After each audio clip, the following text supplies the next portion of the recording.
दुनिया भर में देखने वाले मेरे हमवतनों को मेरी तरफ से सलाम पहुँचे।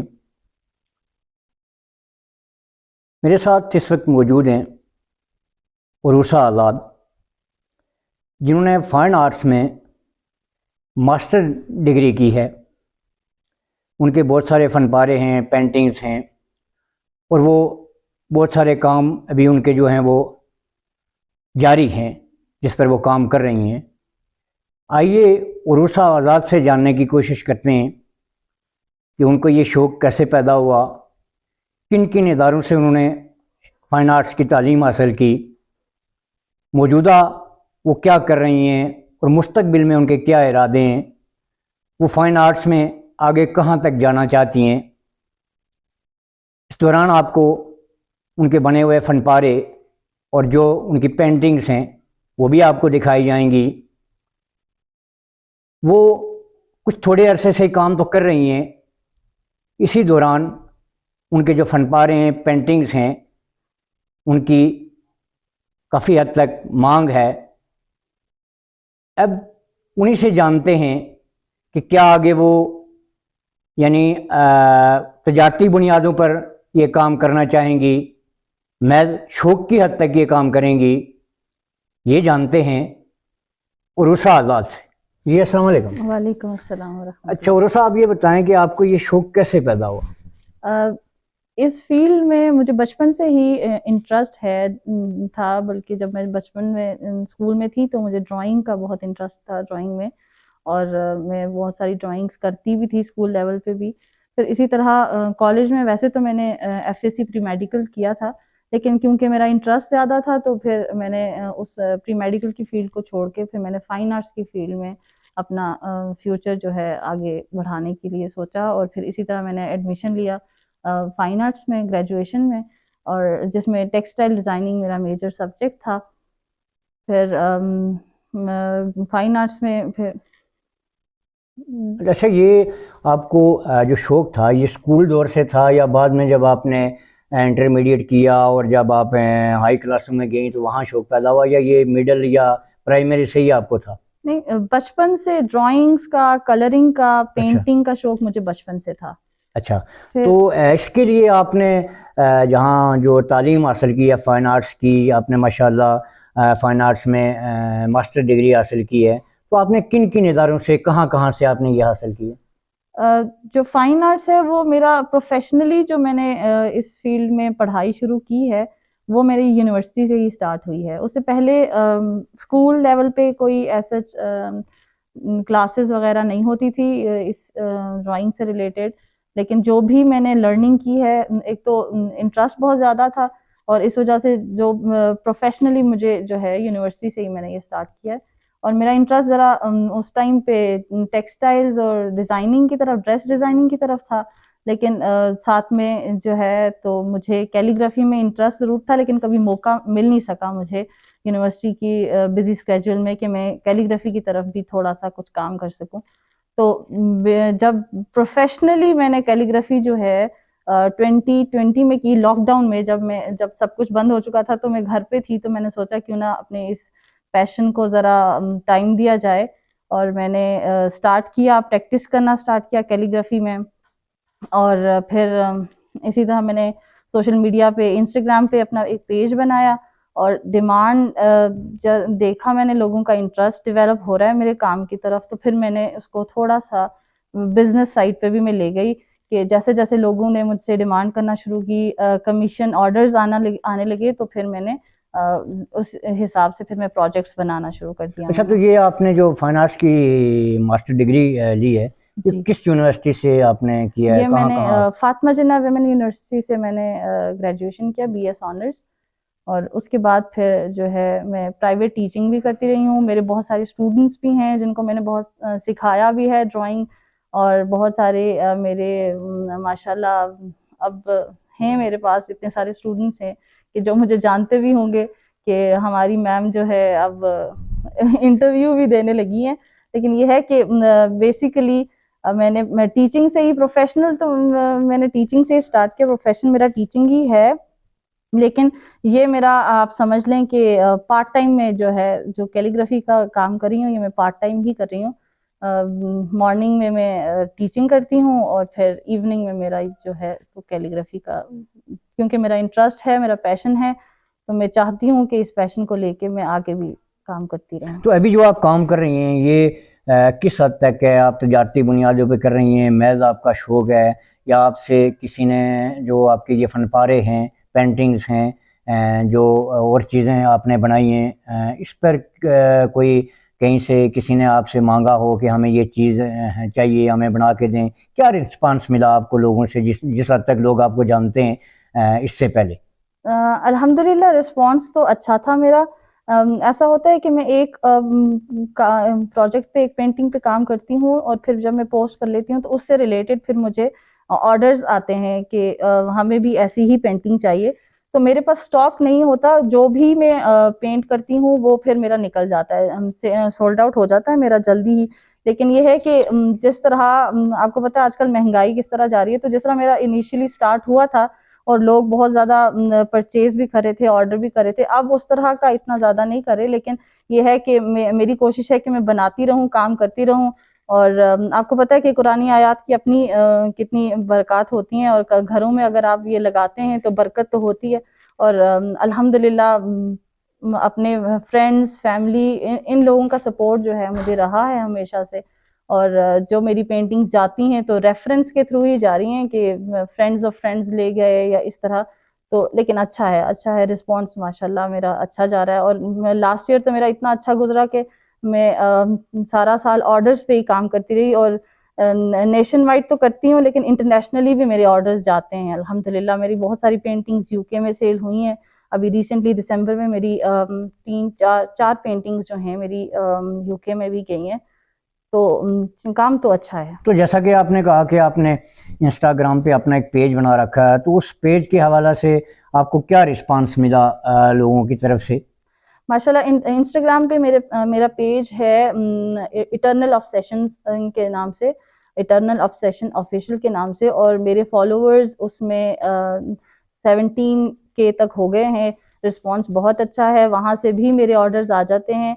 लेकिन मेरे जो है रेफरेंस के, जान पहचान जिस तरह आप कह सकते हैं, कि उसके थ्रू मेरे ऑर्डर्स ज़्यादा आते हैं as comparison to social media, तो फेसबुक आगे पे। चल के आपका अपने इस प्रोफेशन के बारे में, इस शौक़ के बारे में आपका क्या प्रोग्राम है? आप आगे आप क्या करना चाहेंगी? और इसी में फ़ाइन आर्ट्स में आप आगे जो अपनी तालीम है उसको जारी रखना चाहेंगी, यहाँ आपने बस कर दिया है? ये पूरा आगे जो इस, चूँकि कोई भी तालीम है, कोई भी शुबा है, वो एक समुंदर होता है, आप जहाँ तक करते जाएँ, सीखते जाएँ, वो ख़त्म नहीं होता। तो आगे आपकी क्या प्लानिंग है इस फ़ाइन आर्ट्स के सिलसिले में? मेरा शौक ये है, मेरा आप समझ लें कि मेरा एक एम्बिशन है कि इंटरनेशनल लेवल पे अपने रीजन को जो है ना, मैं हाईलाइट करना चाहती हूँ, प्रमोट करना चाहती हूँ। क्योंकि जितना आप देखेंगे कि रावलाकोट में हमारे, स्पेसिफिकली मैं रावलाकोट की बात करूँगी, कि जितना टैलेंट हमारे एरिया में है उतना होगा, लेकिन हाईलाइट नहीं करते। यहाँ पे हमारे पास रिसोर्सेज बहुत कम हैं।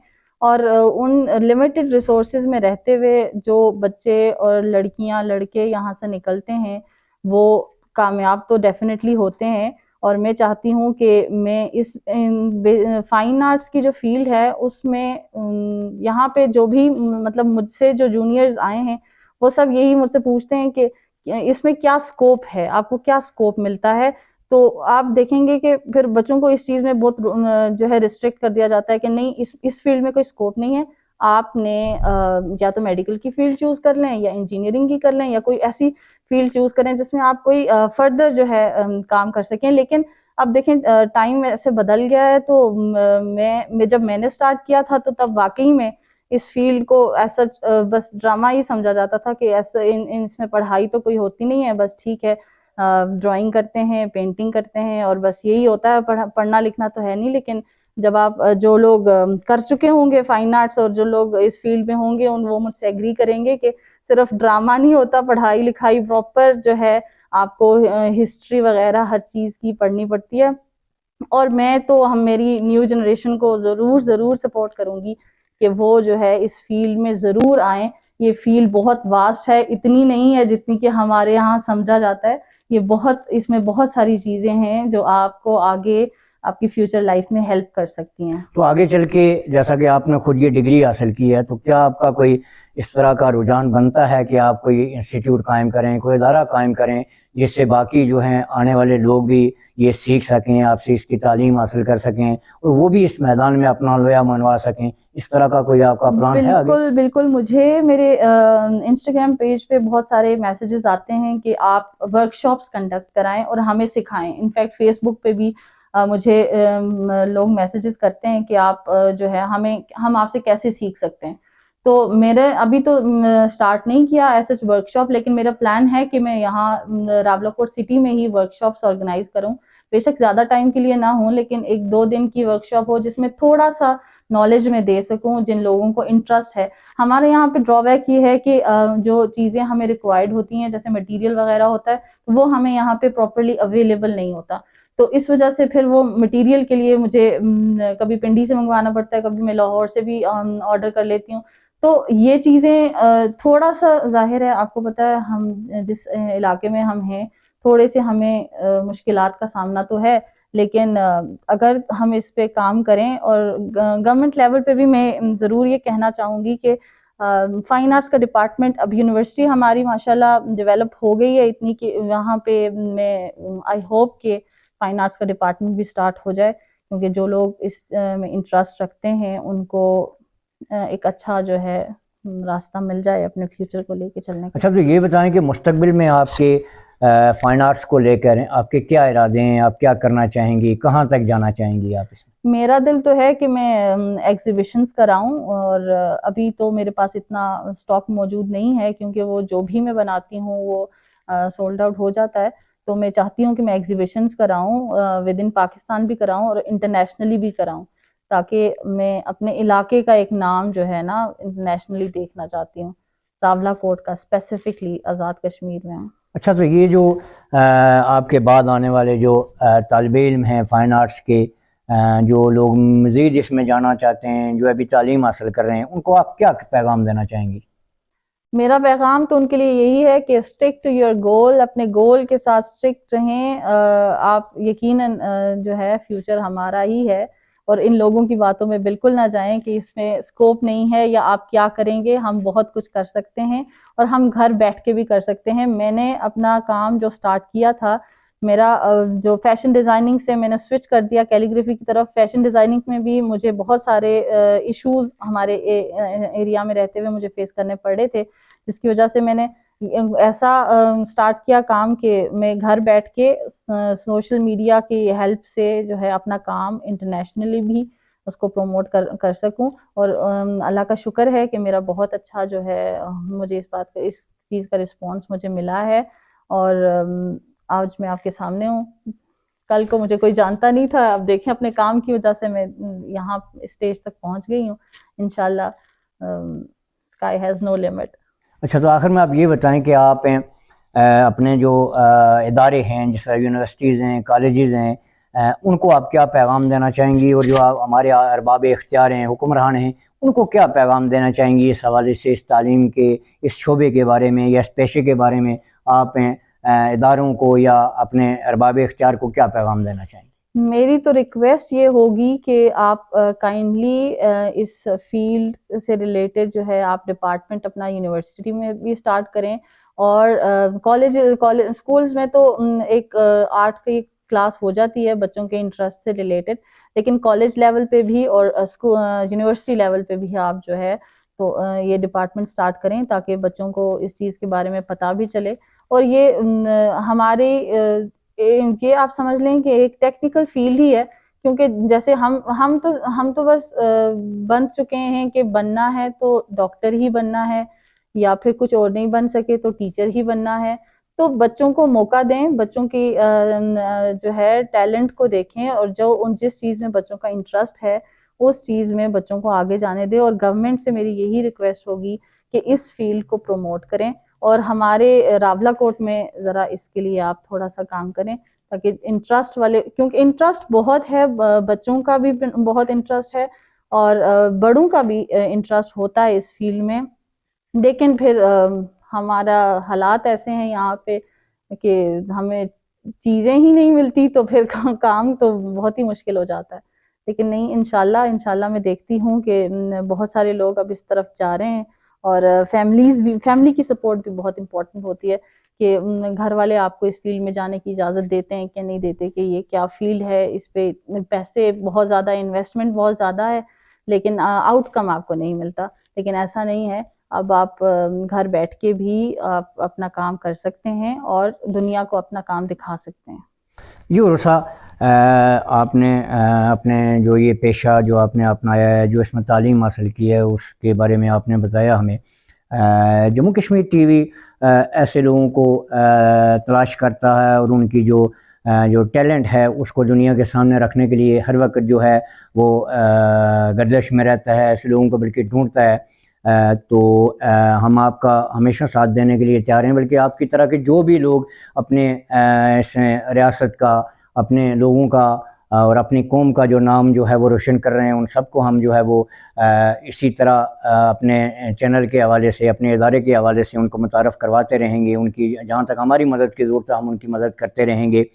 तो हमारी दुआ है कि आप इसमें मज़ीद तरक्की करें, आप मज़ीद इसमें आगे बढ़ें और आप अपना मज़ीद नाम रोशन करें। बहुत शुक्रिया जी, आपका। ये थी मेरे साथ उरूसा आज़ाद, जिन्होंने अपनी पूरी कहानी बयान की कि उन्होंने कहाँ से शुरू किया, अब वो क्या कर रही हैं, मुस्तकबिल में उनके क्या इरादे हैं। तो हमारी दुआ होगी कि हमारे जो आने वाली जो नौजवान नस्ल है, ये सिर्फ़ डॉक्टर, इंजीनियर बनने के अलावा भी बहुत सारे शोबे हैं जिनमें ये अपना नाम पैदा कर सकते हैं, काम पैदा कर सकते हैं, अपना जो कारोबार है वो कर सकते हैं।